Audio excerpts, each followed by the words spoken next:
What's up everyone? In this episode of Motive Garage presented by Sparesbox, we are testing some 100mm thick intercoolers on our 800 horsepower at the hubs R32 GT-R.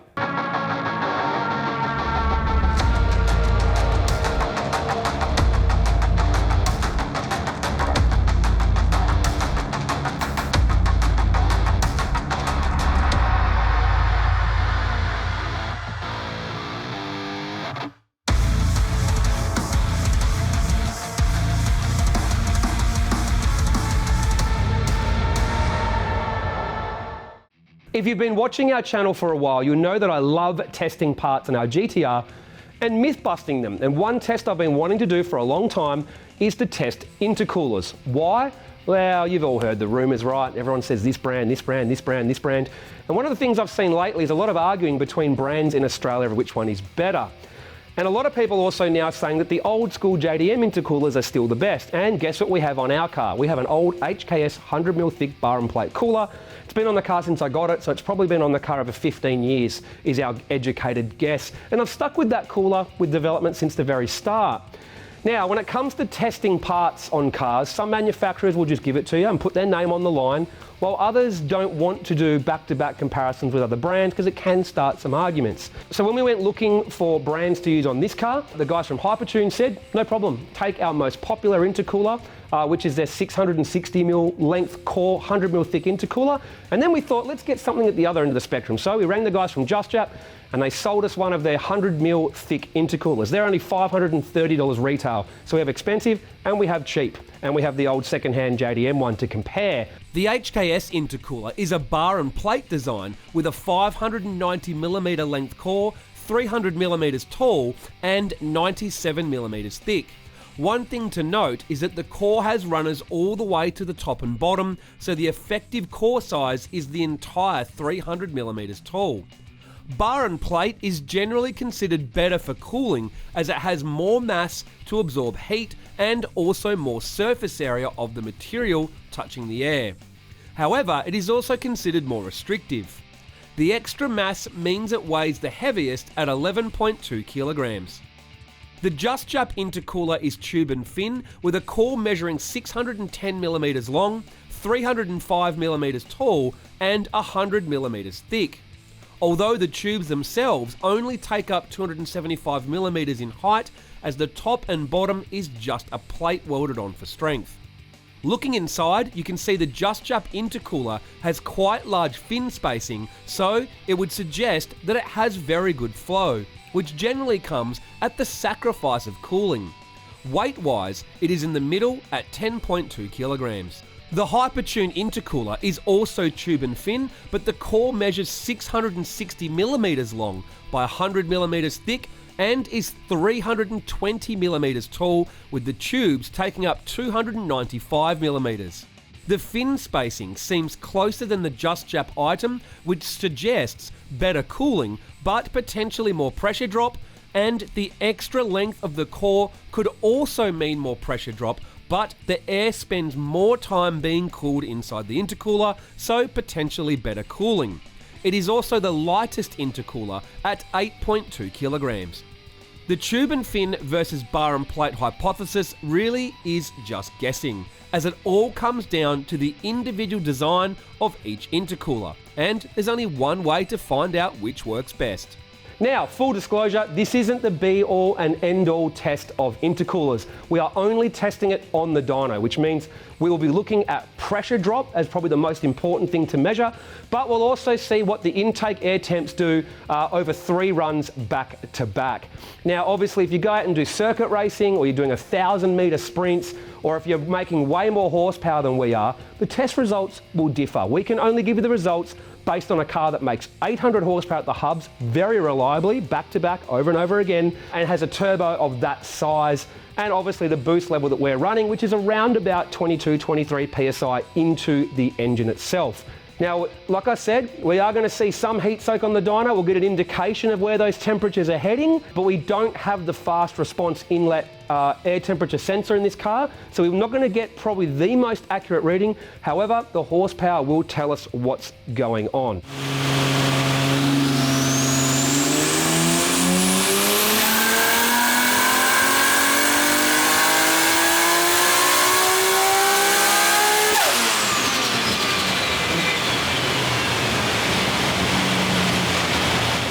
Let's get the Justjap intercooler onto the car and see how it goes compared to our proven HKS item.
Next, it was time to fit up the Hypertune intercooler. This intercooler requires trimming and modification to the crash bar and front bumper, which we didn't have time to do on the spot, so we fit the intercooler up without the crash bar as best we could.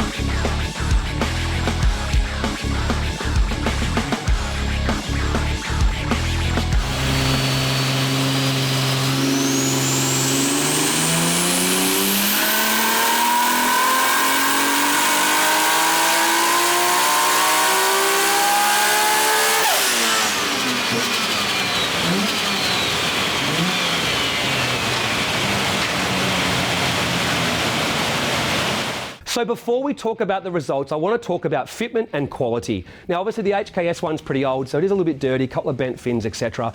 But overall, the saying that you get what you pay for definitely stands true. In terms of fitment, the HKS one is probably the best. When we got the car, we could tell that nothing had been cut in any way whatsoever, and it fit perfectly. It comes with the brackets that you need to bolt straight in, no problems whatsoever.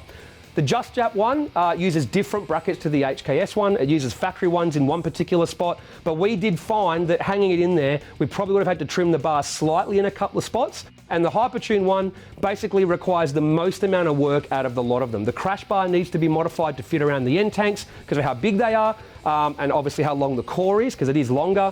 And you would also need to trim the back of the bumper as well. Now, for a lot of us, that doesn't really matter. What matters is performance and getting that final aesthetic.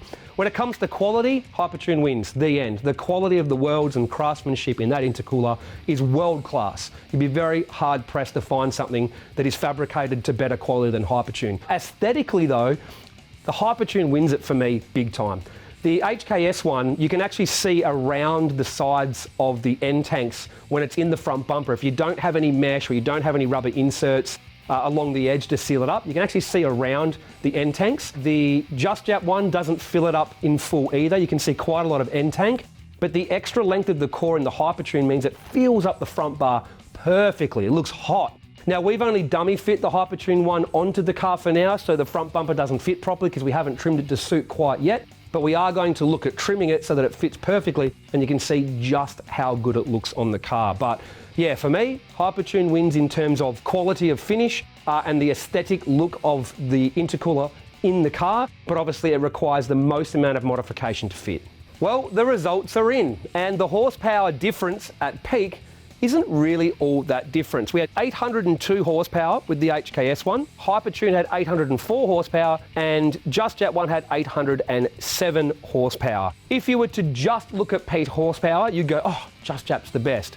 But we need to look at more than peak horsepower. We need to look at the mid-range, peak torque, we need to look at pressure drop, we need to look at a few different things.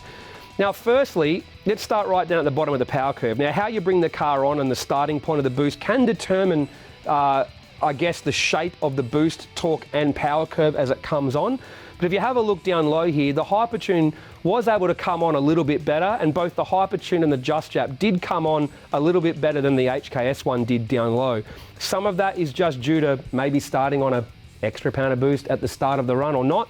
So really we don't want to look at any results until they start to match back up to each other. So let's take a look here as we're still sort of coming up to peak torque. We're now generating about the same amount of boost here, which is a pretty good indication. So the boost pressure out of the turbo is 23.0, 23.2, and even 22.98 for the Hypertune one. But like I said, very slight differences just based on the run. But that's a very close boost level coming out of the turbo. Now when we look at boost pressure into the manifold, at this point there probably isn't a huge amount of pressure drop.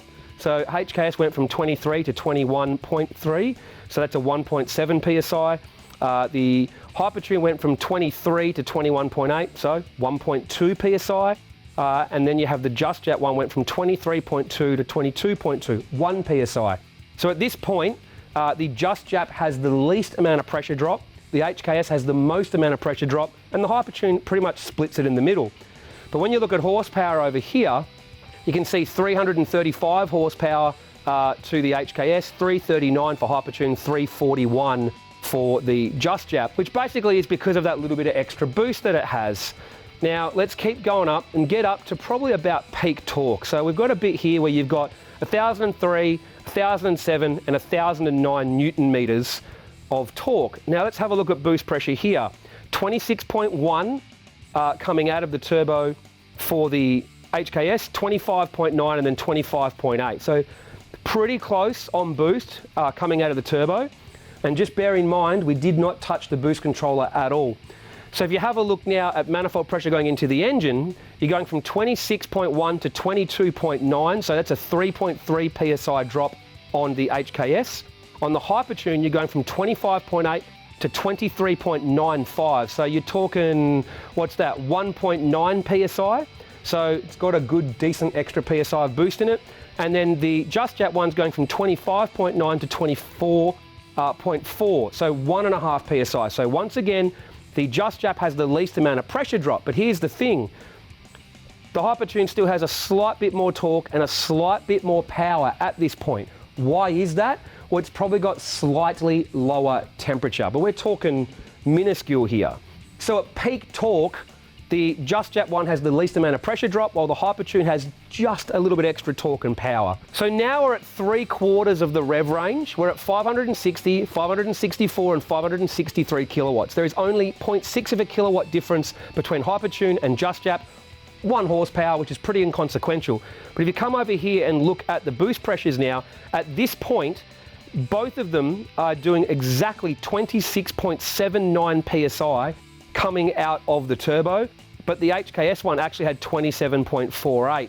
The reason why it had more boost, even though the boost control was the same, is obviously if there's more pressure drop, it's actually because there's also more restriction leading into the intercooler as well. So obviously you end up with higher boost pressure readings on the hot side of the piping system. So 26.79, 26.79, if you have a look at it coming out, the Hypertune has 24.41, and the Justjap has 24.78. So the Justjap has slightly less pressure drop by 0.3 of a psi at that sort of power level. So, you know, 1 horsepower difference, even though it has 0.3 psi less boost in the Hypertune.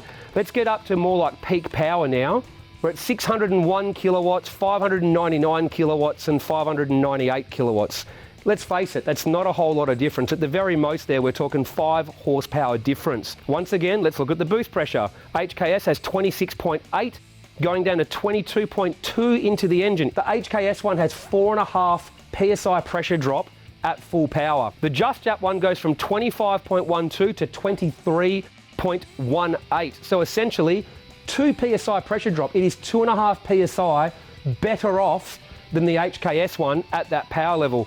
And then the Hypertune goes from 25.2 to 22.7. So that's 2.5 psi. So we're talking 4.5 psi drop for HKS, 2.5 psi pressure drop for Hypertune, and 2 psi pressure drop for Justjap. But here's the thing, if the Justjap one is making more boost, why is power pretty much the same?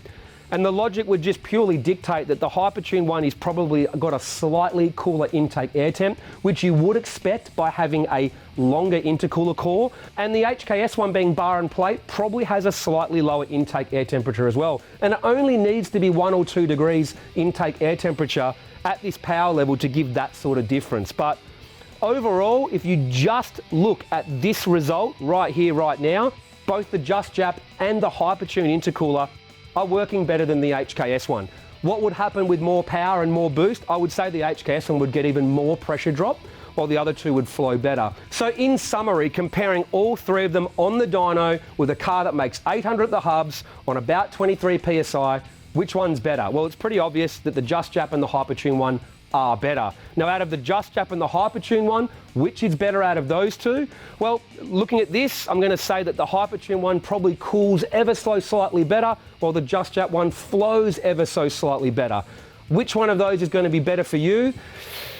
Probably depends on the application. You might find that one of them might heat soak more than the other during circuit racing. One of them might heat soak more than the other when you're doing street driving or waiting to go drag racing, etc. But we did find that the Hypertune one didn't really suffer from any heat soak leading into the run and did keep very stable. So at this power level, I'd say the Hypertune one just wins out when you look at the entire power curve. But let's be honest here, at 800 horsepower at the hubs, the Justjap one is pretty damn impressive, especially considering the price point. But it is good to see that some intercoolers on the market right now can outperform the old school JDM intercooler. Because to be honest, I'd heard a lot of rumours and I thought the HKS one could still win this. But overall, Hypertune just gets the win. But hey, it all depends on how much money you want to spend, right? So $530 versus a couple of thousand is a pretty big difference in price. But the Hypertune one did edge it out to be the better intercooler of the three. But overall, between them, if you could pick that on the road, I'd be very impressed, because I'm probably not going to. But the big question now is, which one am I keeping on the car? Well, I'm keeping the Hypertune on it.